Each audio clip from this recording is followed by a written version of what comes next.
What's your dodge the bullet story? When I was a dumb young woman, I lived in St. Thomas, Virgin Islands. I worked in an area that could be very sketchy after dark. One night after work I got really drunk. I stumbled into a taxi to head home. So drunk I'm not even sure how I gave him my address. When we arrived I started digging in my pocket for cash to pay the taxi driver, and he reached over and said, "No baby, I'm not a taxi. I just wanted to make sure you got home okay." Apparently I had just jumped into a random car. I will be forever grateful to this stranger and much more careful in my after-work decisions. I was this person for somebody once, not for anyone in the Virgin Islands, but in the town I went to college. I was heading out to pick up a friend from work late on a Friday when this girl staggered into the street in front of me, waving her arms. In the middle of her confused and scared stammering I gathered that she lived somewhere a couple blocks over, but had no clue where she was anymore. I drove her home, staying until I saw her make it up the stairs and into her apartment. It hit me later that if she ran in front of the wrong person, she'd have a very different end to the night. I'm glad I was there, but that thought still scares me. I, too, did something similar as a dumb young woman about 25 years ago. I got drunk in a bar alone after work, chatted up some random dude, and let him walk me several blocks to my apartment. I have only the vaguest memory flashes of slipping off the bar stool, stumbling off a curb, yammering away at this guy while somehow navigating a very busy urban street, and then leaving him at the entrance to my building as the doorman looked on, probably quite disapprovingly. I awakened several hours later in a vomit-soaked blanket, but I was at least in my own bed alone and fully dressed. Things could have ended so much worse. I left the store and it soon became obvious something was wrong with the car. I pulled into the Walmart parking lot I was behind. Flat tire on the front left side. My rather pregnant wife and 3-year-old daughter get out. It was hot. Got out the crappy scissor jack that came with the car, and I was about to get started when my brother-in-law stopped to see if we needed anything. So I said, maybe let them sit in your car while I change the tire. I loosed the lug nuts, jacked the car up, pulled the lug nuts off, and tire is a little stuck. I lay down partially under the car to pull on the tire. The next thing I hear is my brother-in-law shouting, "Look out." So I just roll away from the car, and the very next thing I hear is crunching metal. The crappy jack had snapped in half, dropping the car all the way to the ground where my shoulder had been like 1 second earlier. No damage done to me, but I had to walk the adrenaline rush off for a few minutes after that. Fortunately we had AAA, so they sent a guy to come fix it. The tow truck driver said he'd seen those jacks snap a bunch of times. So if the only jack you have for your car is the crappy screw-type jack, please buy a better one, please. I do not expect to come that close to getting injured and not have anything happen twice in one lifetime. Edit. A lot of you have really good comments on safety, etc. I upvoted all of them. Part of the point I should have maybe made more clear is that with the pregnant wife and daughter with me, I was rushing to get things done. Rushing is always where I make mistakes and all that. In retrospect I should have handled it differently. But anyway, I did dodge the bullet in this case. Those jacks are awful. I spent 2 years in the automotive program at my local junior college. There were a few horror stories from the staff about their experiences in the industry. One teacher told us a story about a person they knew that was driving in a snowstorm with his girlfriend, and he got a flat tire. He pulled over to the side of the road and used one of those jacks to raise his car to change the tire. While he was underneath the car trying to get the tire off, a snowplow drove by and the snow knocked the car off the jack and the car crushed the guy. Had gallstones, and the doctor gave me a choice between surgery to remove the gallbladder or antibiotics. I choose the surgery, which is very unlike me. When they started the surgery they found out the gallbladder had burst and the stones were in my body cavity. What was supposed to be a short procedure through the belly button turned into a 10-inch incision to remove the stones. I was supposed to leave the hospital that day, but it turned into a week. However, if I chose antibiotics and went home with the burst gallbladder, I probably would have died of sepsis. When I was 10, I had a friend who had a boys and girls club adult mentor. My friend invited me to come meet him, and I was immediately creeped out. The way the dude smiled at me still gives me nightmares. 2 days later, a local news story identified him as a child molester, and he had been molesting my friend for 2 years at that point. I will always trust my gut when it says get the fuck out of here. At about that age, my school referred me to a specific psychiatrist. I was my normal oblivious self, but my mom decided we were noping right the heck out of there after she talked to him for 5 minutes. 10 years later we found out he had a string of victims that were in my demographic at the time. Thank God for mom intuition. Also, God, do I still hate my middle school who did crap like that all the time. I knew a guy in high school, name of Bobby. We talked maybe 2 or 3 times, and he wasn't very liberal with the ole words. I mean, you could squeeze maybe a couple sentences of good conversation out of him and then he was done. Anyways, barely know the kid. We graduate from high school, and within 6 months there's a story in the local paper about how he got a job at the local boys and girls club, and started showing porn to the kids. Now he's in the sex offender registry. I'm a little surprised, but not that surprised. I was on my way to Taco Bell in the back of a friend's small truck. The cab was full, so I was in the bed. We passed by my apartment on the way and I chose to have him drop me off. It was a bit chilly in the open air back there. By the time I got into my apartment I had a Snapchat from the driver. It was a picture of his total truck. While he was stopped at an intersection, a drunk driver approached from the opposite direction going 100 plus. The driver clipped the bus, causing an abrupt stop and his whole engine to rip out of his car, fly through the intersection and into my friend's truck where I had been riding, unseatbelted moments before. None of my friends were injured. I think both the people in the other car died. I've got an almost literal dodged a bullet. I was cutting a tree with a chainsaw. The saw wasn't mine. It was old, and I don't know how well maintained it was. The chain broke and came whipping back at me. I didn't even react. It was too fast. I didn't feel any pain. I turned and saw the chain was hanging, half stuck into a tree behind me at head, neck level. The tree was directly behind me, in a straight line from the chainsaw. Somehow the chain whipped off, curved around my head, neck and buried itself in a tree 3 feet behind me. If it had gone straight I would be dead or disfigured. I didn't even try and take the chain with me. I just called it today, walked off, and didn't pick up another chainsaw for about 6 or 7 years. Phew. Edit. I was also shot at while delivering pizza. I missed my turn in a rural area and used the gravel driveway to turn around. It was wooded on both sides, so I went down farther than I should. I finally turned around and saw a guy with a bolt-action rifle in a little field off to the side of the driveway. Saw him raise the rifle in my direction.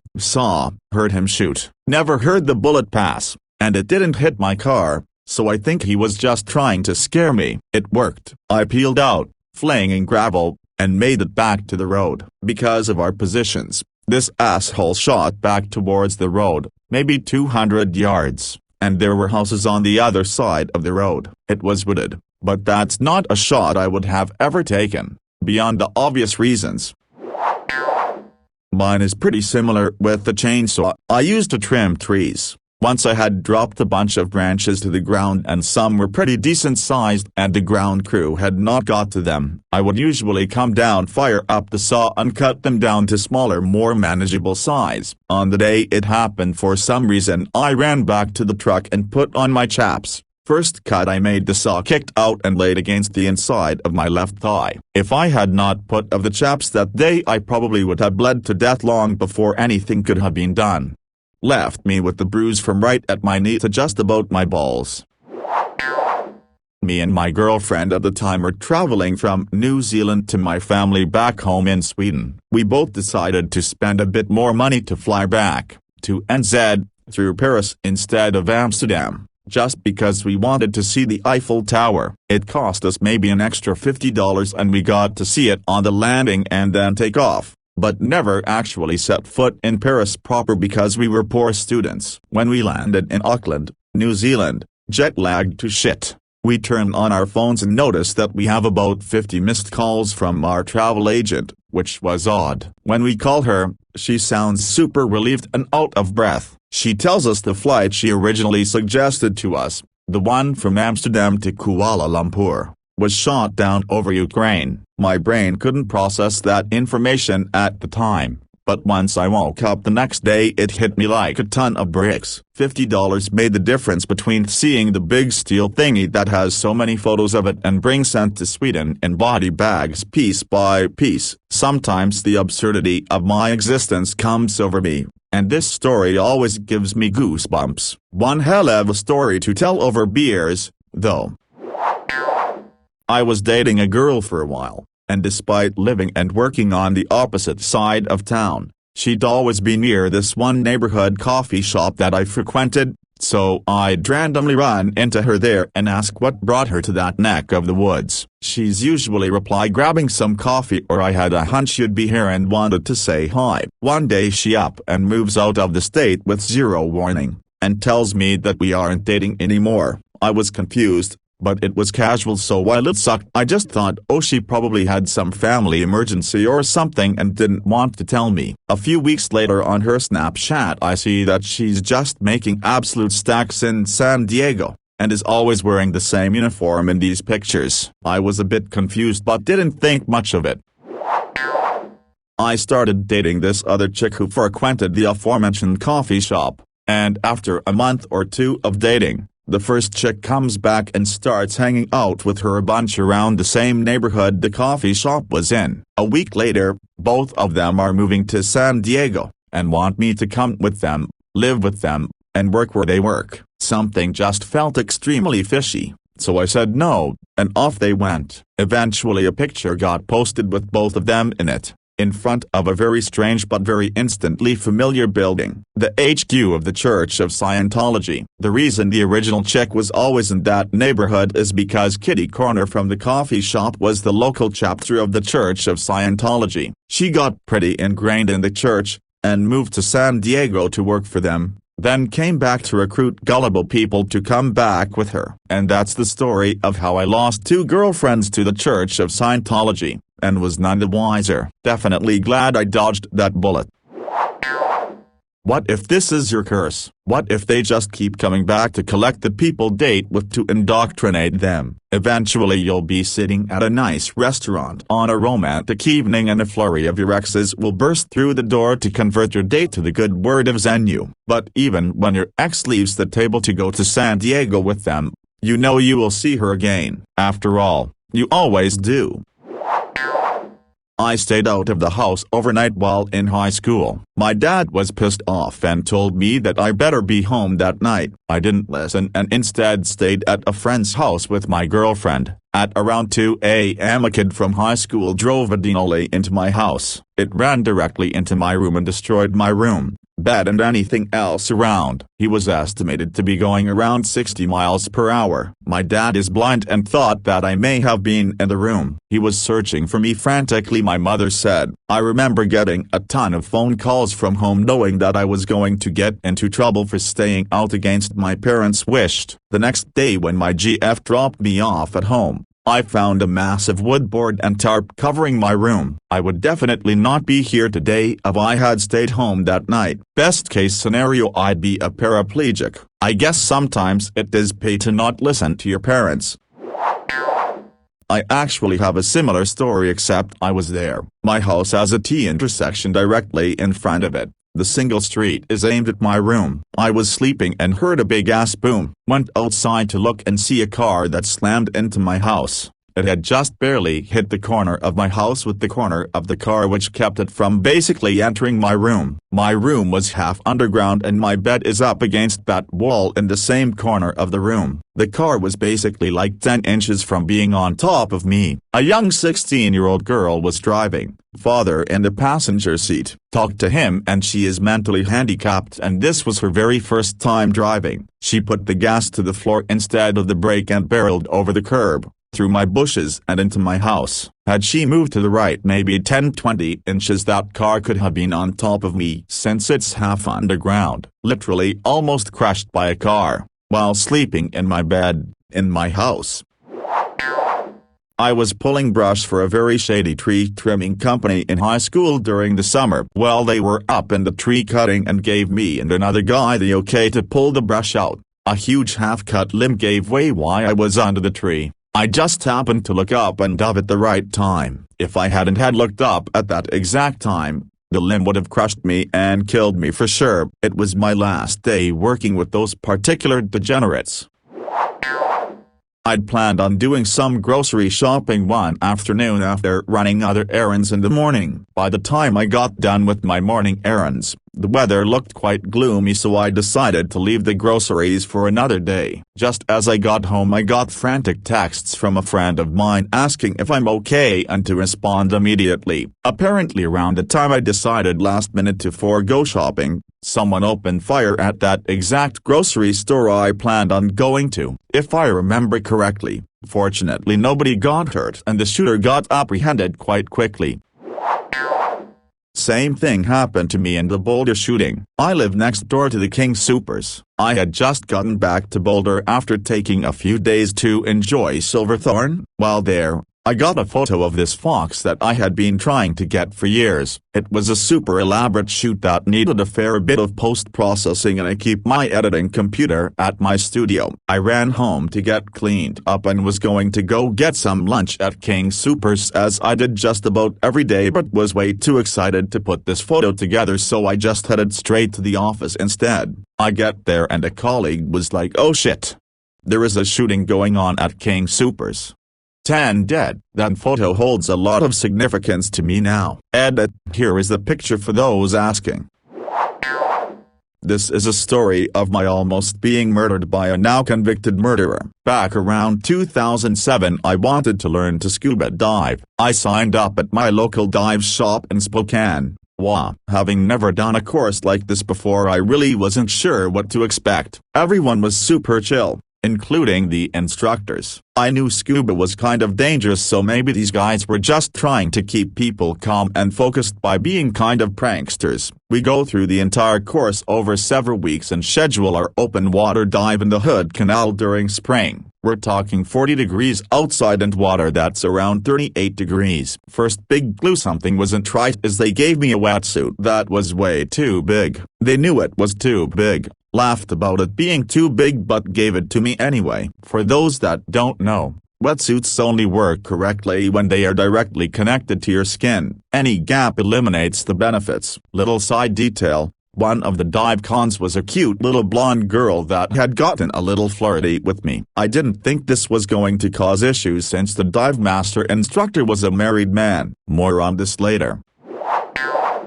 So here we are in March, going on my first open water dive. Second issue comes up immediately. My weight belt is way too light, so I'm too buoyant, floating to the surface and unable to stay submerged. The dive master instructor, Dan, come up and asks what's wrong. I tell him I'm too buoyant and need to weight on my belt. He says they don't have any more weights and to hold on. Now he's behind me and I don't have my regulator in my mouth or hands, the thing that gives you air underwater. He grabs my BC vest and drags me 25 feet to the bottom of the canal so he can start loading rocks into my vest. Every time I reach for my regulator, he blocks my arm. After about 45 seconds, I elbow him as hard as I can and grab my regulator to start breathing. I think, okay, that was weird but nothing too suspicious. Maybe he didn't realize what was going on.